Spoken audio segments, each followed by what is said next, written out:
Welcome back to Visa Verge News, your trusted source for all things immigration. I'm your host, Emma, and today we're diving into a heavy topic, recent ICE raids in California that have sent shockwaves through communities across the state. Joining me, as always, is my co-host, Matthew. Welcome, Matthew. Thanks, Emma. It's great to be here, though the stories we're covering today are anything but easy to digest. The scale and impact of these raids are staggering, and there's certainly a lot to unpack. Absolutely, Matthew. These raids kicked off on January 22nd, 2025, just 3 weeks into President Donald Trump's second term. Thousands were apprehended, including children, community volunteers, and even legal residents. The scale of the operation has left many stunned. Between January 22nd and January 31st alone, ICE reported nationwide arrests of over 8,200 people. Let's start with that number. It's massive, isn't it? It really is, Emma. But what's even more shocking is that data from ProPublica and the Texas Tribune revealed that less than half of those detained during that time actually had criminal convictions.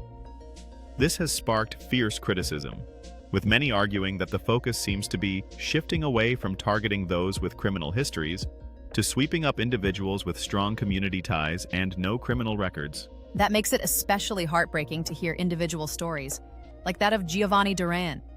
He's a 42-year-old from Los Angeles who came to the U.S. from El Salvador when he was just 2 years old. On January 23rd, as he was getting ready to take his kids to school, ICE officers detained him. His wife described it as a normal morning until agents arrived. Their family has been left devastated, and their 7-year-old son now requires counseling. It's hard to imagine the emotional toll on these families. Absolutely, Emma. And it's not just adults. A 16-year-old boy traveling to Stockton for work was detained and quickly deported to Mexico. The inclusion of minors in these operations has raised even more alarm about the priorities and tactics of ICE here.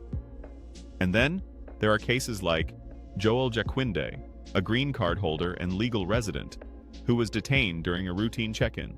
He's a church volunteer, the breadwinner for his family, yet he still ended up in custody. It highlights the sheer breadth of these actions. And let's not forget the policy shift that has turbocharged enforcement. On February 5th, President Trump lifted the previous restrictions on us that barred ICE from operating in sensitive locations like schools, churches, and hospitals. That decision has clearly widened the scope of these raids. It really has, Emma. And we're seeing the backlash now. Protests erupted across Los Angeles almost immediately, with demonstrators blocking intersections and freeways. Students have staged walkouts, all in an effort to make their voices heard. At the core of this is a deep fear that immigrant communities are grappling with. Families being separated, lives being disrupted. And it's not just undocumented individuals who are impacted. We heard from Estefany Peña, a supporter of President Trump, who was shocked when her husband, a green card holder, was detained during what she thought would be a routine check-in. Her disbelief, Matthew, really underscores how wide this net has been cast. Exactly, Emma. And reports of questionable tactics by ICE agents, such as leaving individuals in vans for hours without water or restroom access, have only added fuel to the fire. Families with mixed immigration statuses, where some members are citizens or legal residents and others are undocumented, are particularly vulnerable in these operations. That's where state officials like California Governor Gavin Newsom are stepping in. Just last week, he signed a $25 million initiative to provide immigrants with legal assistance to challenge deportation orders. It's a lifeline for many, but as advocates have pointed out, the sheer scale of these raids has overwhelmed legal aid services. That support is critical, Emma, but with the possibility of even larger operations looming, like the leaked memo indicating a multi-agency operation targeting Los Angeles, it's clear the tension between state and federal policies isn't going away anytime soon. And the human impact is undeniable.